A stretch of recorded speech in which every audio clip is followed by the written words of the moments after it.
There were red palm nuts on that tree for another 5 days, and Dave Graybeard visited 3 more times and got lots of bananas 3 more times.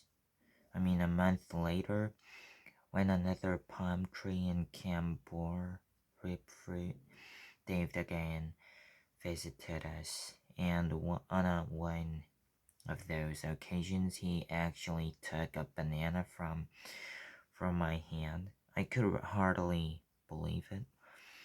From that time on, things got easier for me.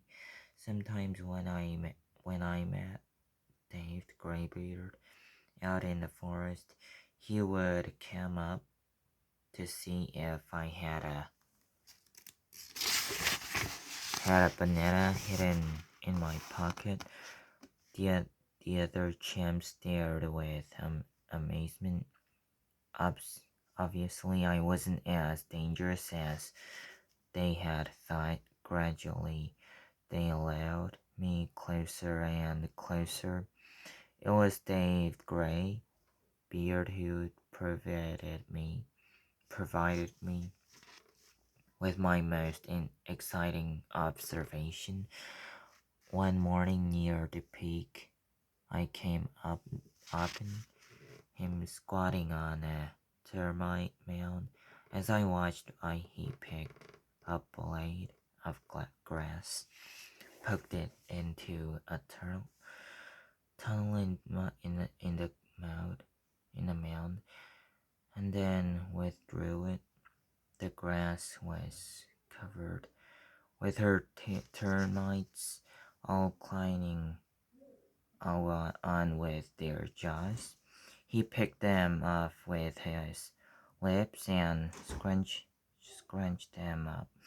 Then he fished for more. When his piece of grass got bent, he dropped it, picked up a little twig, stripped the leaves off it, and used that. I was really thrilled. Dave had used objects as tools. He had also changed a twig into something more suitable for fishing termites. He had actually made a tool before this observation. Scientists had thought that only humans could make tools. Later, I would learn that chimpanzees use more objects as tools than any creature except for us. This finding excited Lewis Leakey more than any other. In October, the dry season ended and it began to rain. Soon the garden mountain slopes were covered with lush green grass. Flowers appeared and the air smelled lovely. Most days it rained just a little. Sometimes there was a downpour. I loved being out in the forest in the rain, and I loved to cool evenings when I could lace the tent suit and make it cozy inside with a storm lantern. The only trouble was that everything got damp and grew mold. Scorpions and giant poisonous centipedes sometimes appeared in a tent, even a few times a snake, but I was lucky I never got stung or bitten. The chimpanzees often seemed miserable in the rain. They looked cold and they shivered. Since they were clever enough to use tools, I was surprised that they had not learned to make shelters. Many of them got coughs and colds often during heavy rain. They seemed irritable and bad-tempered.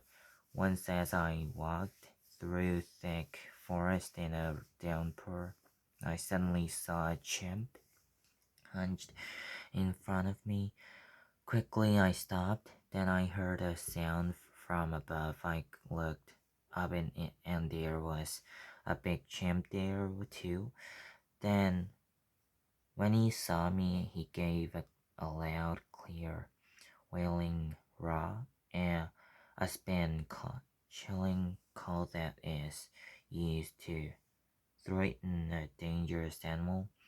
To many right, I saw a large black hand shaking a branch, and right eyes clear, glaring threatened, threateningly through the foliage. Then came another savage roar from behind, up above a big male. The big male began to sway the vegetation. I was surrounded. I crouched down,